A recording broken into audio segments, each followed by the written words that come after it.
Some stories don't begin with storms or miracles. Some begin in the quiet shimmer of things that look perfect at first. And in a bustling riverside town where merchants shouted prices and children chased dust in the sunlight, a young craftsman named Luwa learnt this in a way he never expected.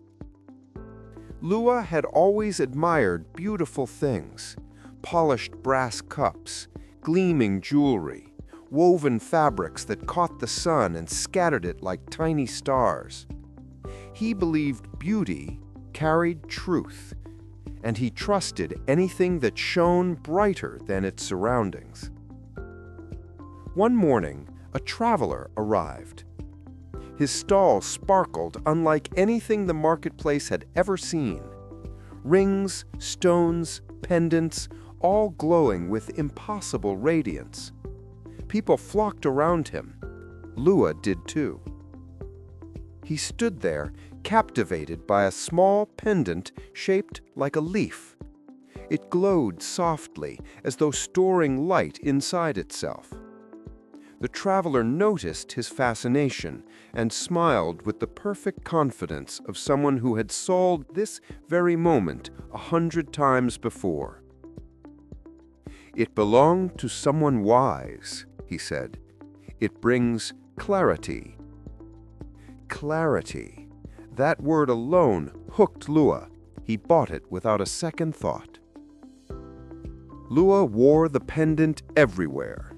For a while, he believed it truly changed things. He worked faster, talked with more confidence, and even walked with a sense of importance he had never felt before. But slowly, tiny contradictions began showing.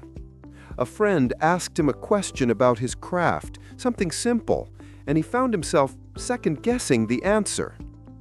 Another day, the pendant's glow dimmed faintly, just enough for him to notice. He rubbed it, assuming it only needed cleaning. Then the traveler disappeared. Completely gone, no trace.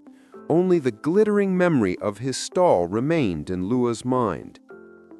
And that's when the doubts grew louder. Late one evening, as Luwa closed his workshop, he noticed the pendant felt oddly warm. Not with magic, but with something else. He held it near his lamp and watched as thin flakes near the edges peeled away. Underneath the gleam was dull metal, plain and ordinary. Nothing glowed, nothing shimmered, nothing held clarity. Just a thin coat of shine hiding a hollow core. The disappointment hit him harder than he expected, not because the pendant was fake, but because he realized how quickly he had trusted the shine of something he barely knew. In the days that followed, something subtle changed in Luwa. He still admired beauty, but he no longer stopped at the surface. He listened longer, observed more carefully, stayed with things until they revealed what they actually were, not what they appeared to be. He began noticing people more deeply too. The quiet vendor with simple clay pots, who turned out to craft them with unmatched skill.